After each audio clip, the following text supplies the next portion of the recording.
with Andor Season 2, it seems like they're making some critical mistakes for a show that really struggled with viewership in Season 1. I mean, think about it this way. It's a month. We're getting a month of Andor, and that's it. Exactly. Lucasfilm is willing to sacrifice the impact of their best Star Wars show if it means they get a couple more views.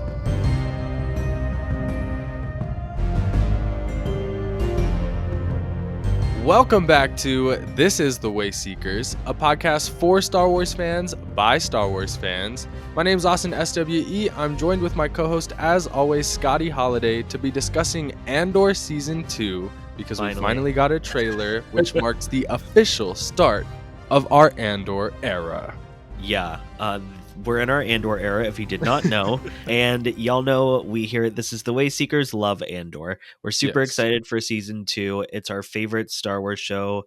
We just ranked it super high in our tier list. So I'm really excited. And we've been waiting for this trailer, and it's finally here. Yeah, the trailer took quite a bit of time, but overall, I'm still super excited for the series. I think that Season 2 is going to be just as magical as Season 1. Yeah. But Scotty, as excited as I am for Season 2 and as excited as we have been, I'm a little disappointed, I guess, in some of the ways that Lucasfilm is going about releasing the series, marketing the series, promoting the series.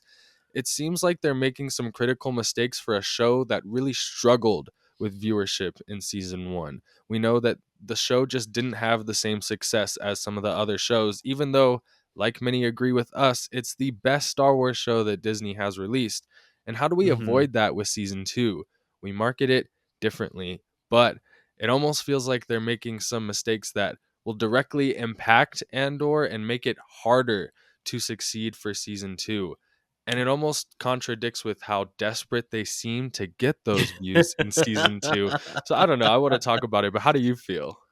It definitely feels odd, and it's like kind of hard to explain because it feels like with other past seasons of, or like final seasons of a show, they've marketed like, this is the final season, it's going to be super big, it's going to be super great, you can't miss it.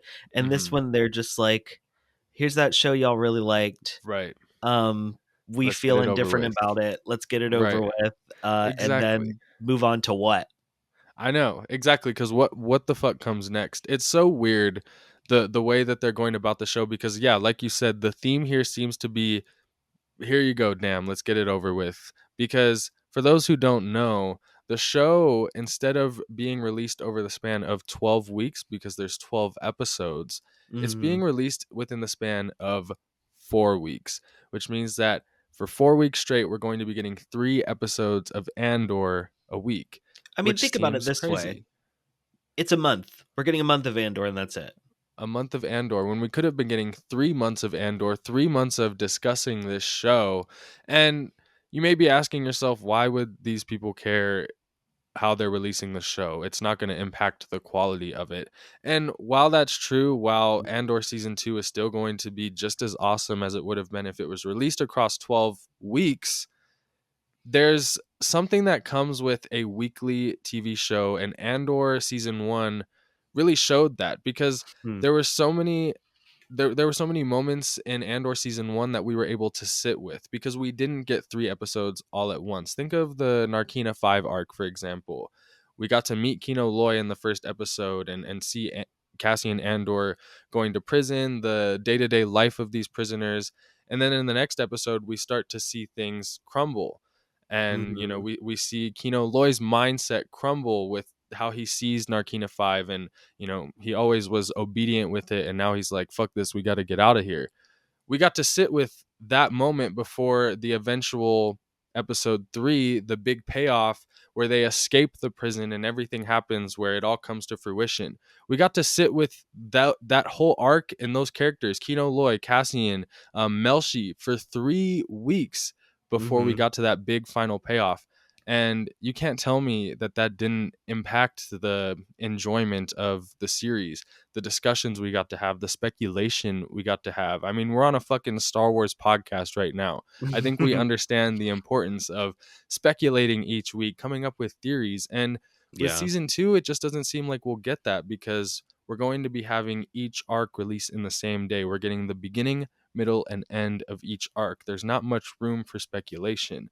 And when No. there's a year time jump in between arcs, how much are we really going to be able to speculate? How much are we really going to be able to theorize when all the, you know, arcs are kind of segmented off, if that I makes sense? think no, it does. And I'm almost like, okay, so if they decided we have to do this in 3 episode arcs, because, in an interview, Diego Luna, in an interview with Rotten Tomatoes, Diego Luna Mhm, was like, we shot season 1 like a movie and we're doing the same thing for season 2. And I think that makes sense because mhm, of like the scale of the show and the story that they're trying to tell.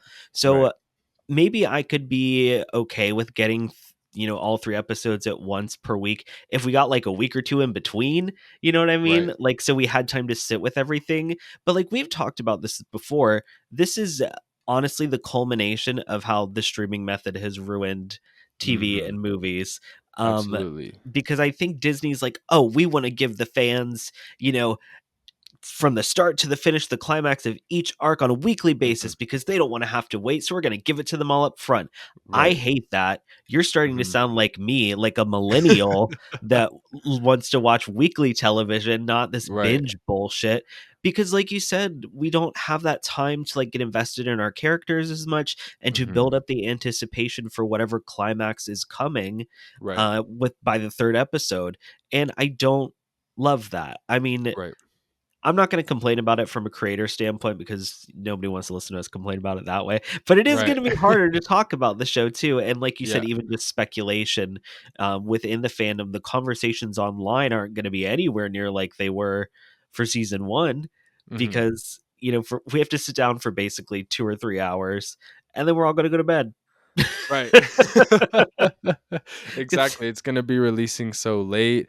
Yeah, it feels so weird, and you brought up a great point that it almost seems like they're rewarding those people that need that instant gratification, that they can't sit and watch something without that big climactic moment, like the Narkina 5 prison arc, the, Even with escape. The Aldani arc, because Right, everyone complained about those first few episodes, but exactly. that had a giant payoff visually and emotionally, so Exactly. Because, yeah, people talked about season 1 being slow, that, it was boring. That a was a slow big burn. criticism. Yeah.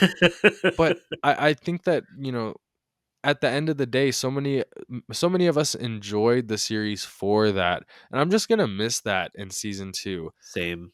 I've seen some, arguments like, okay, think about it this way. We're gonna be getting a Star Wars movie each week. And that's kind of cool, I guess. We're gonna be getting like 2 to 3 hours. So it's basically like a Star Wars movie.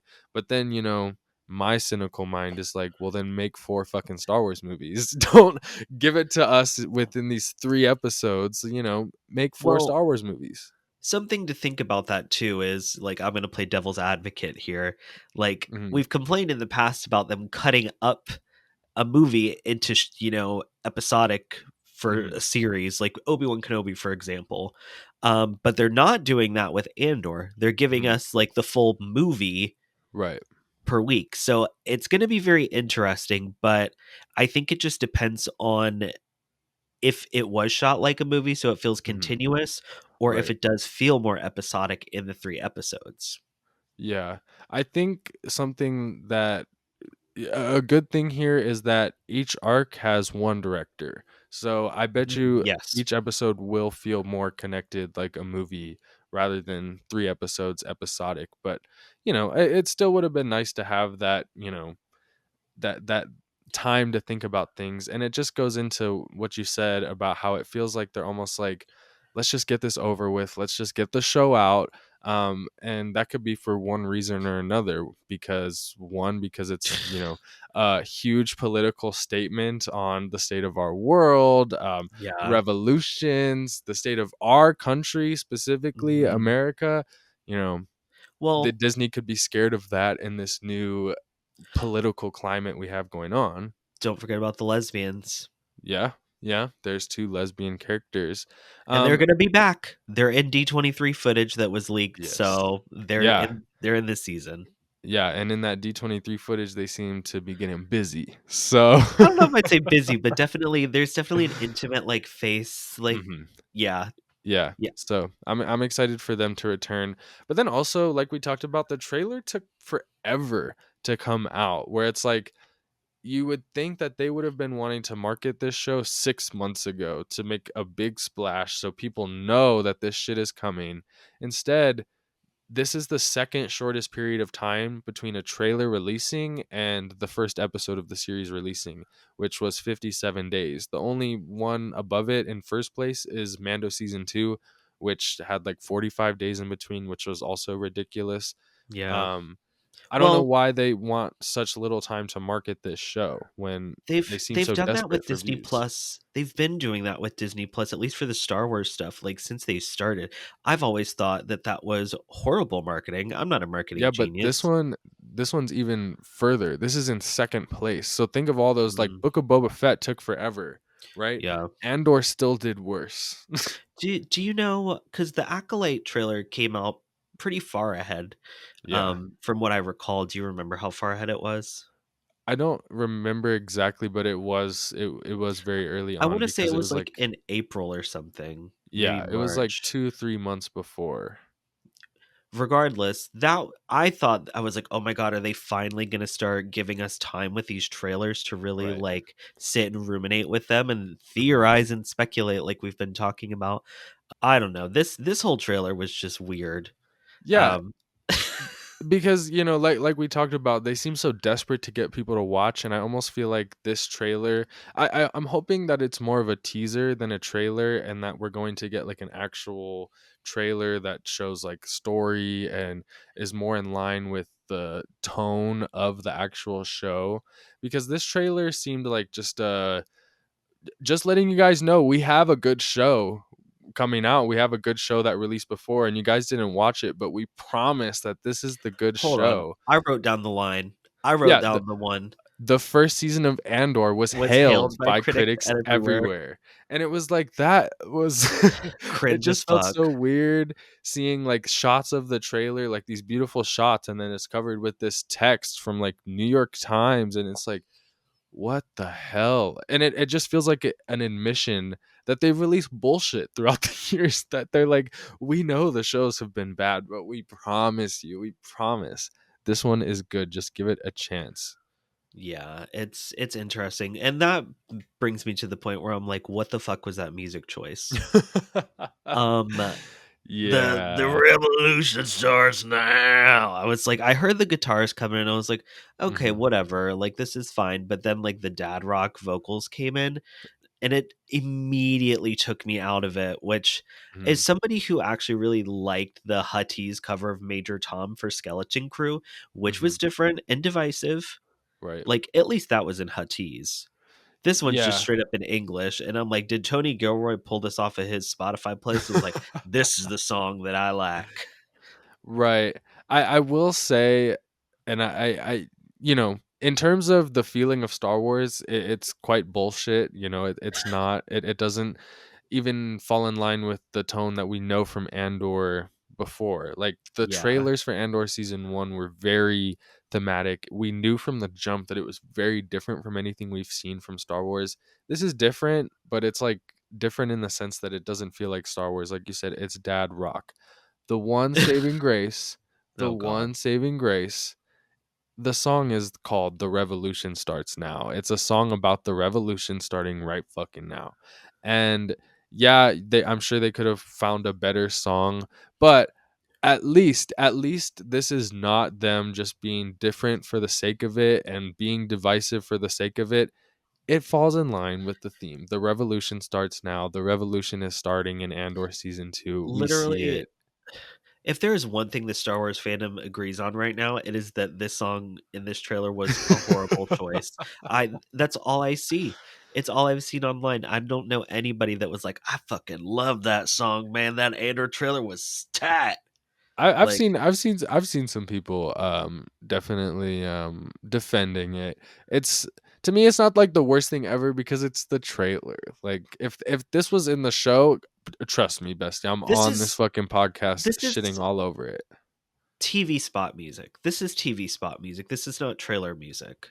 I guess so. But, our friend Alex at Star Wars Explained brought up a good point that, they're trying to bring in more people. The people we're already gonna fucking watch Andor season 2 because we loved And Andor they season 1. think So, people that listen to Dad Rock are feeling political and want to start the revolution. well, they might be targeting people They're that going to don't be know that this is a radicalized. different show. They're It's going a to get different series. radicalized.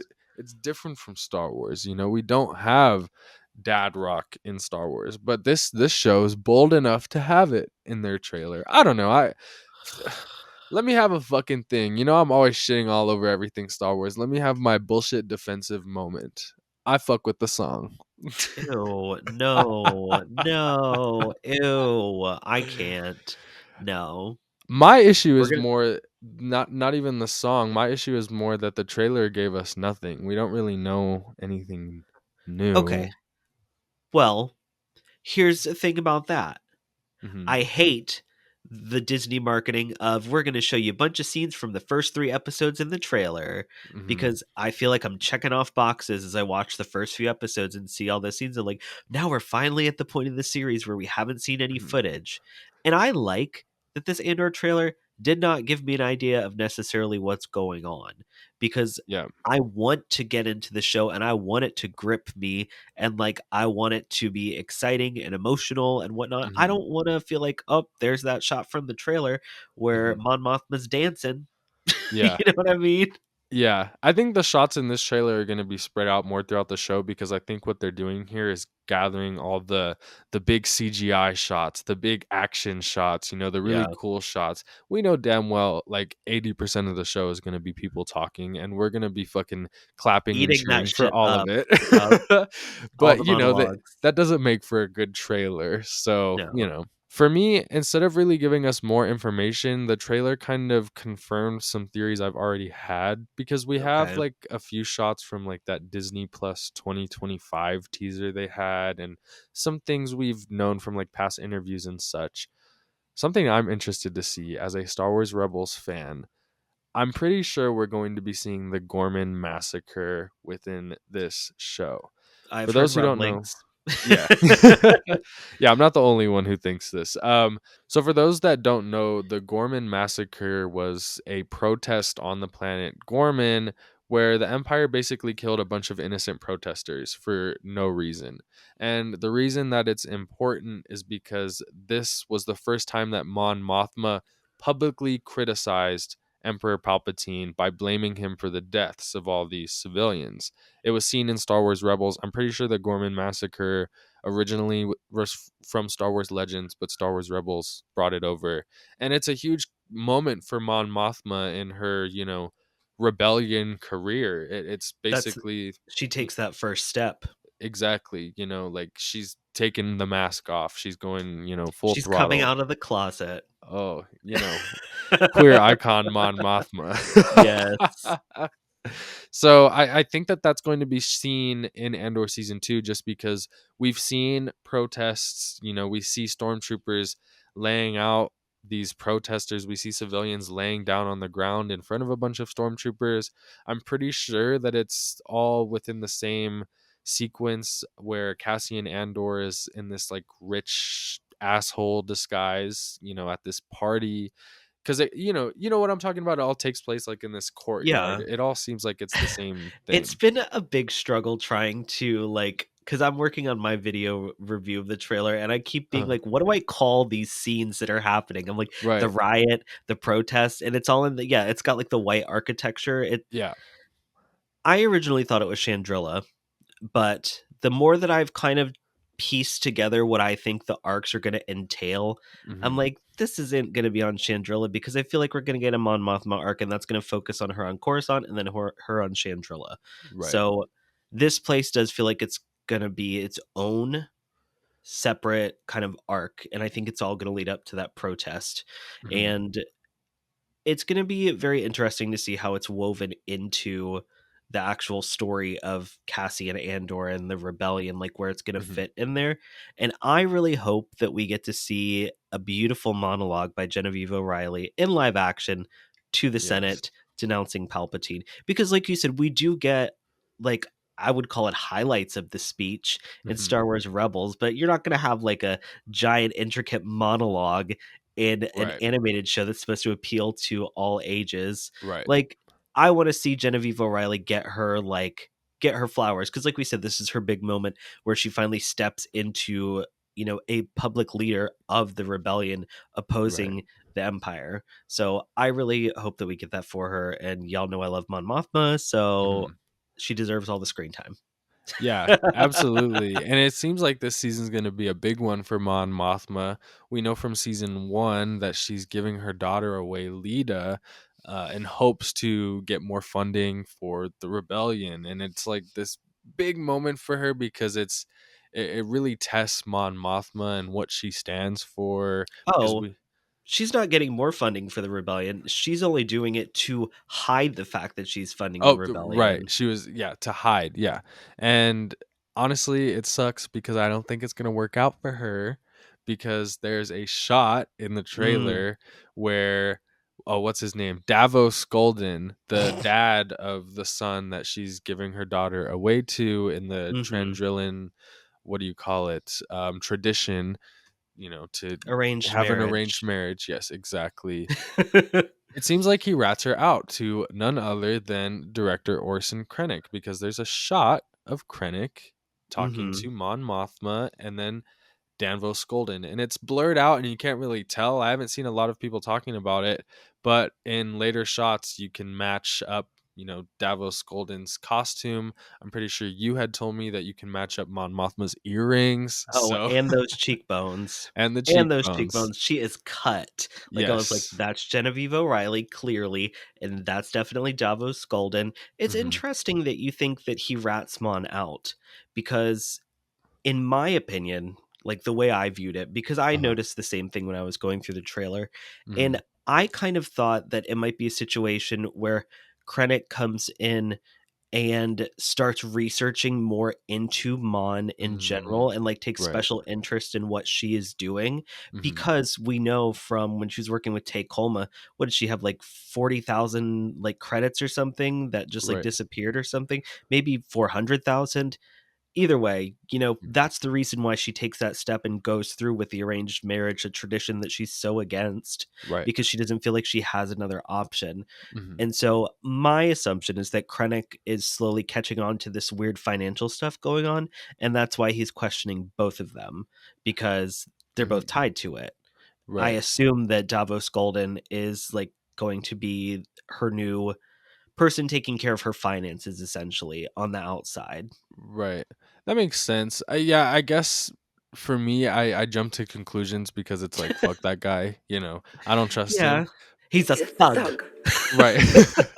But you bring up a great point that like the whole point of him even being in this story is to cover up for Mon Mothma, and Well, it and he is gets to marry his son away to a wealthy family of exactly. Chandrilla, so he gets higher status from it too. Right. So, yeah, I guess it is more likely that he's in that moment covering up for Mon Mothma, or like you said, protecting her banking statements, things like that. Well, one other thing that I also wanted to bring up, since we're talking about Krennic, is it seems like the ISB is getting a little bit of an upgrade this season. We know Hmm. time's going to pass, obviously, so they're going to grow larger because there's more insurgents that they have Right. to deal with.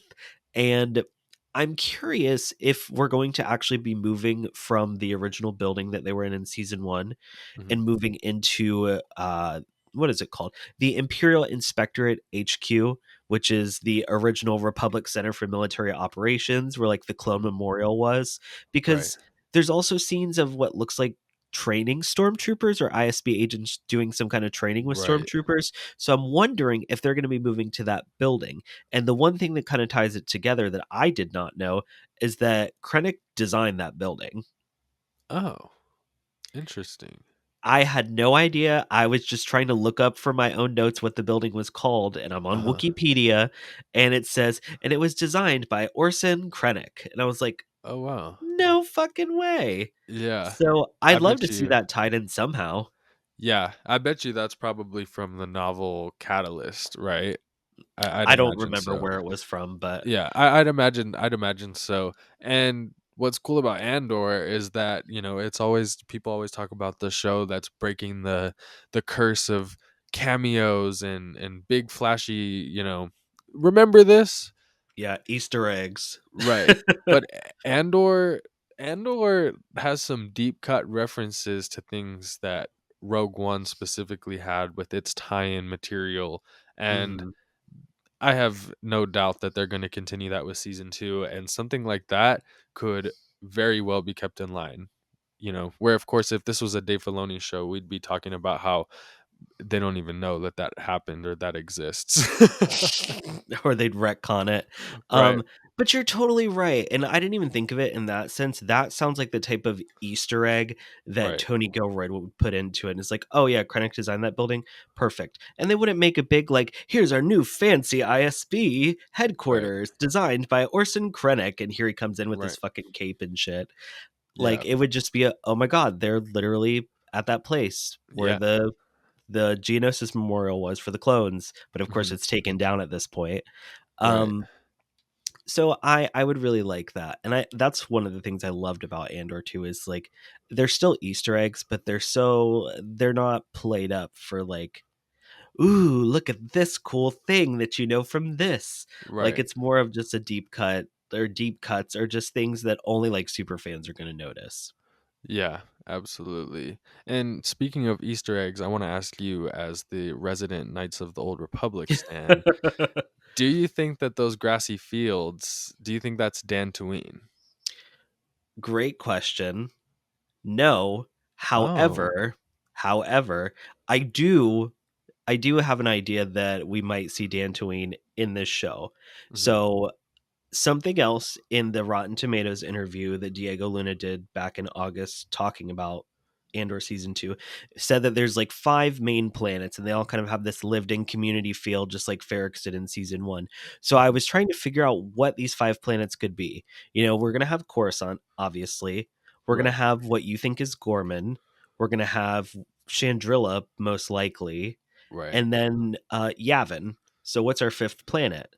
And as I'm going through the trailer, I'm trying to figure out where the partisans are because they Mm, clearly have a new base and right, it's grassy and it mhm, looks a little bit like Dakar right. from The Force Awakens. But I was wondering if that might actually be Dantooine because in my head, how perfect would it be for Leia to be like, oh, the rebels are on Dantooine Mhm. because she knew Saw Gerrera's partisans who they Ah. cut ties with from the rebellion because they were too extreme. And she was kind of selling them out Mhm, in that moment being like, well, if we're going to take a sacrifice, there's technically rebels on this planet and they have a base last I knew. So I thought right. that would just be a really fun kind of retcon Easter egg in a sense.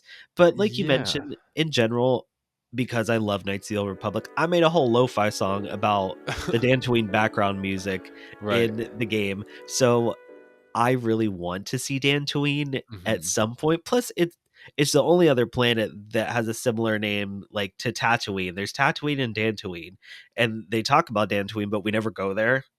Right. Yeah, I I'm glad you brought up that scene in A New Hope with Leia and Tarkin, because that scene Hmm. has been recontextualized a few times where it's like, okay, at one point there was actually a rebel base on Dantooine, and it shows the incompetence of the Imperials when Tarkin's like, I forget what he says exactly, but basically that there can't be a rebel base because there's Yeah. no way to hide it on that planet. One of the ones that I liked, I don't know if this was Legends canon or like a fanon type thing, that Hmm. Tarkin is from Dantooine, and when Mm. Leia told him Dantooine was the location, she knew that Tarkin, that's his home planet. Was he gonna blow it up? Was he gonna, you know I Mm. always kinda Well. liked that one, but you brought up a really good one that I think takes the top spot where it's like, what if that is the case where Saw and his partisans are on Dantooine, at least as far as Leia knows, and sells them out. I Hmm. really like that.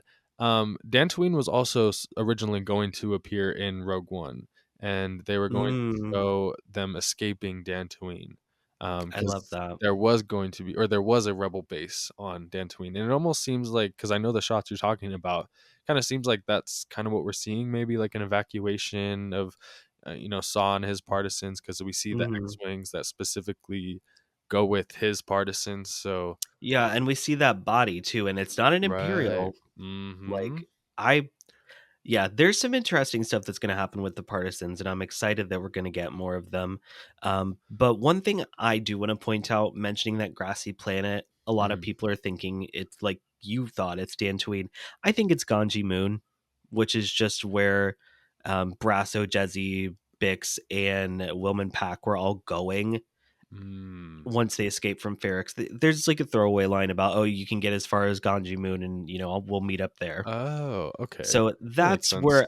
that's what I thought that planet was. Right. And we probably need a new planet because when you were naming off all the planets, I was like, oh, is there like, there's no new planets?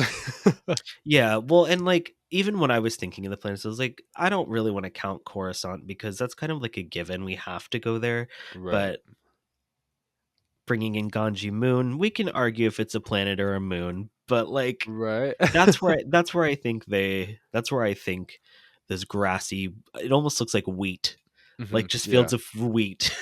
Yeah. I saw people bringing up maybe Lethal as well. It looks similar, but I don't think that Lethal is already central to one rebellion story, Mhm. and there's not much room for like crossover between those two stories, at least at this point in the timeline. So I don't Well, see why it'd be Lethal. maybe they're gonna bring in Harrison Dula. Oh Uh, my god. Oh my god. I've seen people genuinely say this. Like I've watched some videos about like Andor season 2 speculation.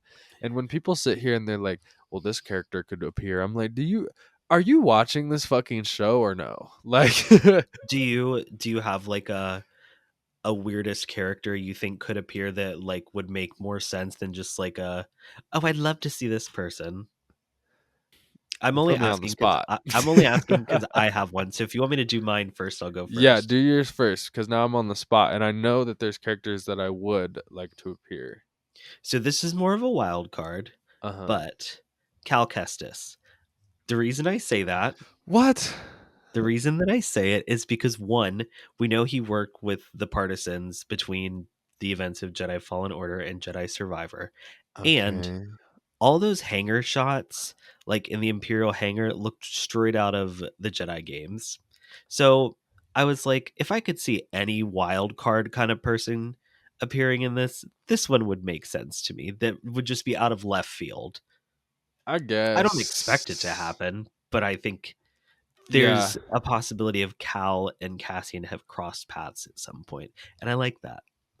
I like that. Yeah. I feel like that one is just like too out of left field. I feel like one, if we're talking about like ones that could genuinely happen, but is also like wild card, Agent Callus. He's Yeah, ISB. That's that's who I thought you were gonna say, and I do think that he's the most kind of like wild, if especially if we're gonna pull from another medium that's not like right. TV or movies. Yeah, I just hope if they bring him in, he's hot. Yeah. uh, but I mean, it makes sense, right? He's ISB, but again, I just don't think so. Oh Because at yeah, the same time, we could sit here and be like, well, yeah, the Ghost Crew does make sense. Maybe we will see Harrison Dula and Kanan Jarrus because they're on Yavin 4. But please don't. don't don't forget the whole BS of the Fulcrum agents, if that's even really a thing anymore. Of Right, so we who is could it, see Cassian, Ahsoka. Ahsoka, and Callus. And they haven't even mentioned Cassian being a Fulcrum agent, so I'll be They interested to see haven't. if it gets a name drop. But we know that that was with Bail Organa, and we Mhm. haven't seen none of Bail. I So, think Bail Organa is more likely. Once we get to the Yavin stuff, it's like I'm pretty sure we're gonna start seeing a lot of those characters we saw in Rogue One. and I hope so. Admiral Radis, Tinra Yeah. Pamlo from Terrace, Hmm. uh, Daddy, Antok Yeah. Merrick, Blue Leader. I knew you were gonna say that. You can't forget him. You can't forget him. Yeah. But I think overall, Andor season 2, it looks very promising. Like Yeah. I said before, I'm sure it's going to fall in line with the quality of season 1. I just really hope that they're not making choices that go directly against the series because this show has so much going for it. And it just feels like with Andor season 2 that Lucasfilm is willing to sacrifice the impact of their best Star Wars show if it means they get a couple more views. And I don't want that.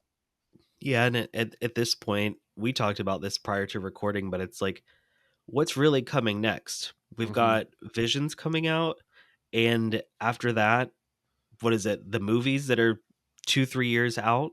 So Right. why are they rushing this? Because afterwards we're gonna have nothing. Why would you Exactly. rush your last like big production? I mean, they literally postponed Skeleton Crew for like 2 years Exactly. just to Exactly. continue to have content kind of drop every few months. And now we're like, we're just gonna literally get it hard and fast and then be done. And that doesn't Exactly. satisfy anybody. Exactly. It sucks. But either way, we'll be discussing all episodes of Andor on This is the Wayseeker starting the Thursday after April 22nd. So what's that, April 24th? I'm excited for it. But until then, Scotty, why don't you send us out of here?